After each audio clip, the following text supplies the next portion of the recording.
Bom dia, bom dia, bom dia, meus queridos irmãos de todo o Brasil. Aqui está o seu irmão Nilson Queiroz, do canal Verdadeira Graça. Talvez você está me vendo, conhecendo, nesse momento que você entrou no meu canal. Eu sou seu irmão. Eu não sou nenhum pastor, não sou nenhum bispo, não sou nenhum apóstolo. Eu sou apenas a voz que falo o que é a verdade. Eu sou como diz João Batista. És profeta? És Elias? És João Batista? Quem é? Não, eu sou apenas a voz que clama no deserto. E eu sou apenas a voz que anuncio o verdadeiro evangelho de Cristo. Então, para você, meu irmão, minha irmã, de todo o Brasil, de todo o estado, meu irmão, minhas irmãs, meu xará, Macir, meu irmão Macir, aquele abraço, meus irmãos de Tupã, de várias cidades aqui do estado de São Paulo, fora do estado de São Paulo, o meu abraço de coração nesse início de ano de 2024. E a mensagem que eu tenho para vocês é essa: orai sem cessar. Mas, irmão Nilson, orai sem cessar? Mas como nós podemos orar sem cessar? Mas o apóstolo Paulo, olhando para Tessalonicenses capítulo 5, e versículo 17, orai sem cessar. Para quem Paulo estava dizendo aquilo? Para mim? Para você? O apóstolo Paulo estava dizendo isso para os tessalônicos. Por quê? Como alguém vai orar sem cessar? Isso não existe. Não tem como. Então eu quero que você fique comigo, você me acompanhe, para você entender bem o dizer do apóstolo Paulo. Porque ficar ali de joelho, muita gente talvez não entende, fala, mas será que ficar ali de joelho, ou de pé, ou sentado, dia e noite, quem faz isso? Nem mesmo, se você for olhar, o que Paulo fazia? Paulo foi o que mais escreveu. Os 14 livros que estão na Bíblia. Foi escrito por quem? Pelo apóstolo Paulo. Foi o que mais escreveu, o que mais trabalhou, o que mais fez. Como ele ia orar sem cessar? Então você vê que isso daí é apenas um dizer que nós temos que ficar sempre atento, como Jesus disse ali no capítulo 26 de Mateus, e versículo 41, você vai encontrar ali, ele disse assim: vigiai e orai. Por que ele diz vigiai e orar? Porque primeiro ele colocou vigiar, porque o vigiar é muito mais importante do que orar. Porque não adianta você passar uma noite de oração, passar a noite inteira orando e eu estou dormindo.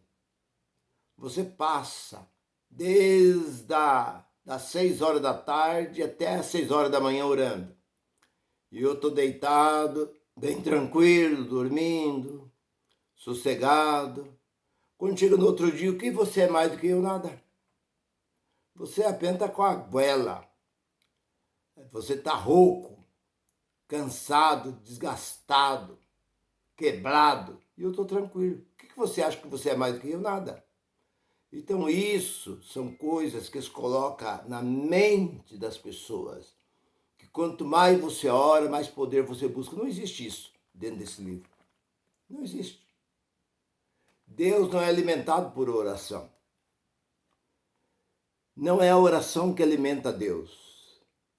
Os homens, você em parte nenhuma deste livro que você viu, você leu, Jesus dizendo assim: você estuda aí, ore por mim.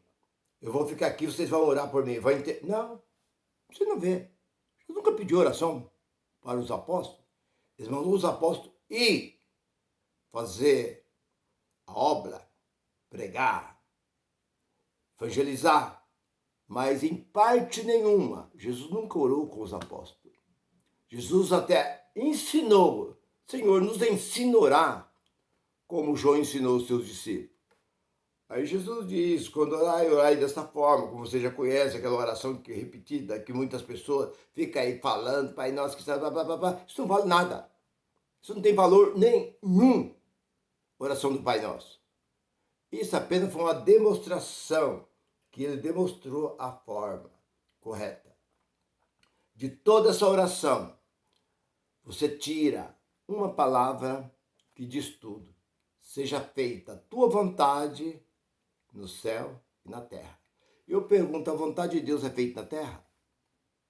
No céu, eu sei que a vontade de Deus é feita, porque lá os seres celestiais que lá existe não contraria, não faz nada para aborrecer a Deus. E na terra? Então, da oração, Pai Nosso, esta palavra que Jesus disse, seja feito a tua vontade, na terra e no céu. E isso não tem acontecido. Então, olhando para essa passagem, orai sem cessar.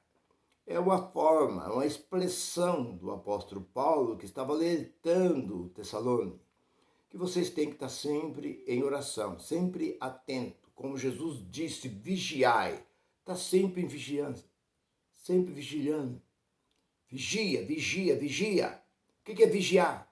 É estar atento, olhando ali para ver um perigo, mal. Uma pessoa quando está dirigindo um carro, por que todos os acidentes que acontecem é falta do quê? O motivo está no carro. O carro é o culpado, ou a moto que seja, qualquer veículo, ele é culpado daquele acidente.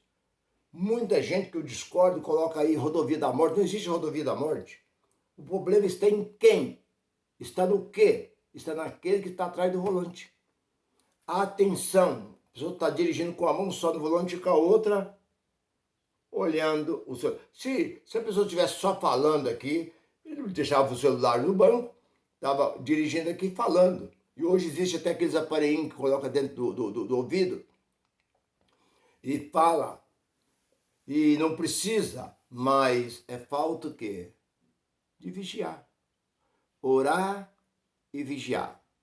Mas Jesus disse primeiro, vigiar e orar. Porque é muito mais importante que eu disse numa assembleia, alguns anos atrás, o pastor se levantou e falou assim, olha, essa mensagem ela é fundamental.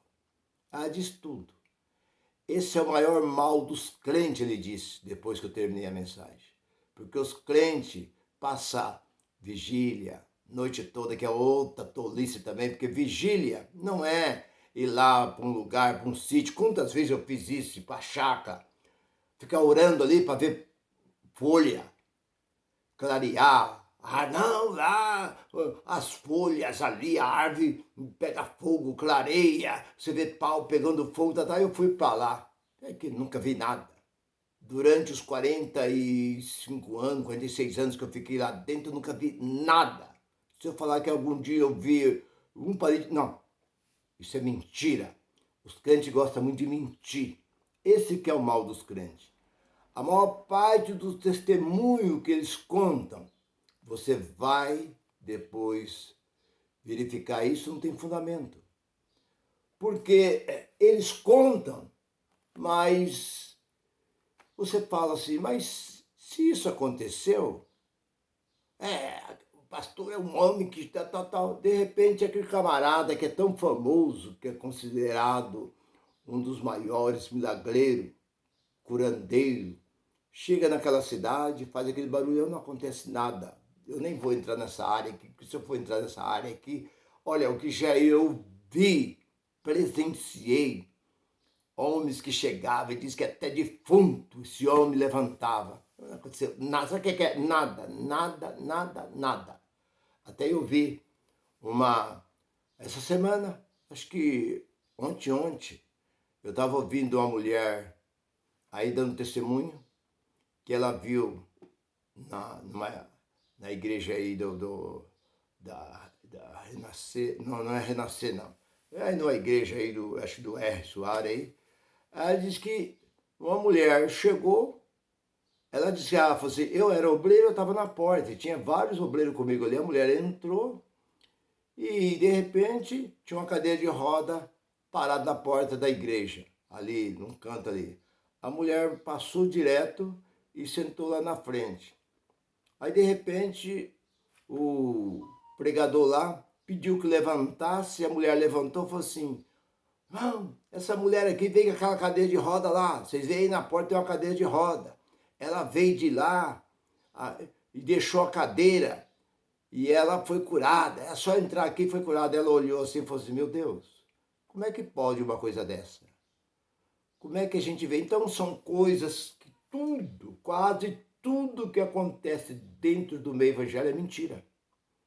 Mas o povo vive acreditando como fazer a loteria. O povo está sempre jogando, perde, joga de novo, perde, joga de novo, perde, joga, e está sempre jogando, porque dentro dele há uma esperança que um dia eles vão conseguir ganhar um bolão, ganhar aquele dinheiro que está lá, como 570 milhões de reais estava lá. Não ganha. Eu vou parar. Não, não para, continua. É um vício. E a religião é um vício. É como um vício. A pessoa chega, está na hora agora de eu tomar banho e trocar, ir para a igreja.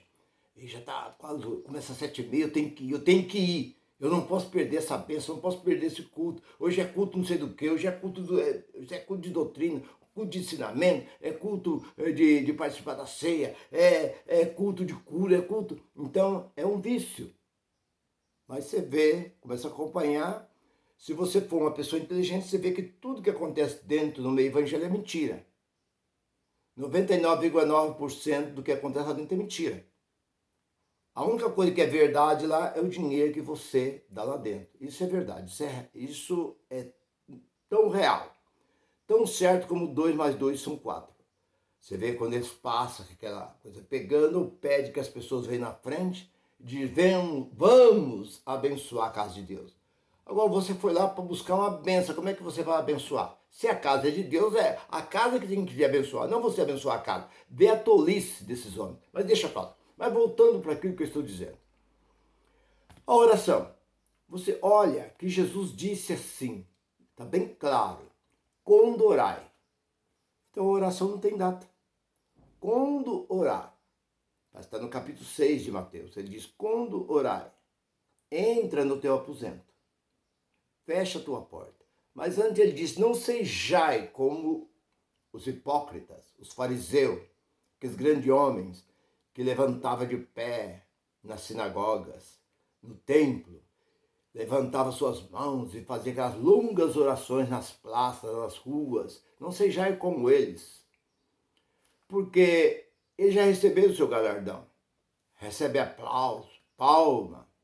Quando orai, entra no teu aposento e fecha a tua porta e ora secretamente.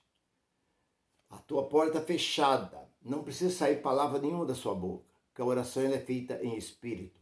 Está lá no capítulo 6 e versículo 18 de Efésios. A oração ela é em espírito, porque a carne não pode orar. Senhor, não. Porque quando você olha para Israel, Israel clamava, buscava em alta voz. Por quê? Porque Deus não estava neles. Então não adianta, quando eu falei um dia aí, eu até citei numa mensagem aí, volto a dizer de novo, eu estava em uma reunião aí, alguém falou para mim assim, Pastor Nilson, ora pro almoço. Eu falei, eu não sei orar. Aí ele ficou chateado, ele falou, eu também não sei. Aí a esposa dele acabou orando. Por quê? Porque ele era meu aluno. Ele é pastor e foi aluno meu. Agora eu falei, eu não sei orar. Porque a própria Bíblia diz que nós não sabemos orar. 8:26 de Romanos, não sabemos orar. Agora como fala oração especial? Vou chamar aqui fulano para fazer oração para esse congresso. Ninguém sabe orar. O que é oração? A verdadeira oração é você, a palavra O, R e A. O é olhar para dentro de si. Olhe para os seus problemas primeiro. Segunda, que é o R, retira toda a impureza que está dentro de você. E a palavra A, agradecer. Esse é o significado da oração, O-R-A, orar. Mas o que eles fazem?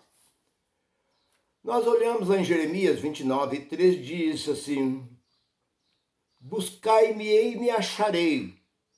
É quando me buscai de todo o vosso coração. 33:3 de Jeremias: clama a mim e respondei-te-ei. Por quê? Porque Deus não estava neles. Mas hoje Deus está em nós. Como é que eu vou falar assim, Senhor, visita o irmão fulano, a irmã fulano? Como Deus visita se Deus já está nela? Senhor, abençoa a minha vida. Como abençoa a minha vida? Porque nós já somos abençoados. Antes da fundação do mundo, Ele já nos abençoou. Lá no capítulo 1, versículo 4. Ali, bendito, ele começa dentro do versículo 1, bendito seja Deus, Pai de nosso Senhor Jesus Cristo, que nos abençoou com todas, não deixou nada para trás, tanto espiritual como material. Então, por que vamos pedir para Deus nos abençoar? Então, quando você fala, o próprio Jesus diz, quando você ora, antes de você orar, Deus já sabe toda e conhece todas as suas palavras. Ele já sabe tudo que você vai falar. A sua oração chega atrasada diante de Deus, porque Deus já sabe tudo. Ele conhece tudo. Ana orava de boca fechada e ela recebeu a bênção. Ela recebeu o que buscava, que ela queria engravidar, e ela foi mãe do profeta Samuel. O apóstolo Paulo, lá no capítulo 14, acho que 26 de Coríntios, ele diz, o que ele diz? Quando reunir. Não existe data para reunir. Esse negócio, nós temos culto aqui terça-feira, quarta-feira nós temos culto de doutrina, quinta-feira temos corrente não sei do que, sexta-feira nós temos culto, não sei tal, todo dia é culto. Mas o apóstolo Paulo diz quando reunir. E Jesus diz quando orai. Então, meu irmão e minha irmã, orai sem cessar significa você estar sempre vigiando, sempre vigiando. Olhando por onde você passa, você vai cruzar uma rua, olhe primeiro bem. As pessoas que você anda, o lugar que você vai, quando você vai sacar um dinheiro num caixa qualquer, cuidado quem está próximo de você, isso é vigiar. É isso que Paulo está expressando, orai sem cessar, significa isso. Está dirigindo, atento àquilo que você está fazendo. Você está com a faca na mão, cortando, picando alguma coisa, fica atento àquilo que você está fazendo. Você tem que estar sempre, sempre, sempre. Vai subir numa escada, vai limpar muitas vezes o armário, o teto da casa, sobe naquela escada. Cuidado em tudo. Então, por isso que Paulo diz, orai sem cessar. Em tudo dai graça, 17, 18, ele diz em tudo dai graça, porque essa é a vontade de Deus, o 18 diz orai sem cessar. Por causa disso, a nossa mente está sempre ligado ao Pai Celestial. Se você gostou desta palavra, falou bem ao seu coração, inscreva no meu canal, passa a ser um dos meus ouvintes. E eu fico muito grato por você, meu irmão e minha irmã. Um forte abraço para todos vocês. Graça e paz para todos. Bye, bye.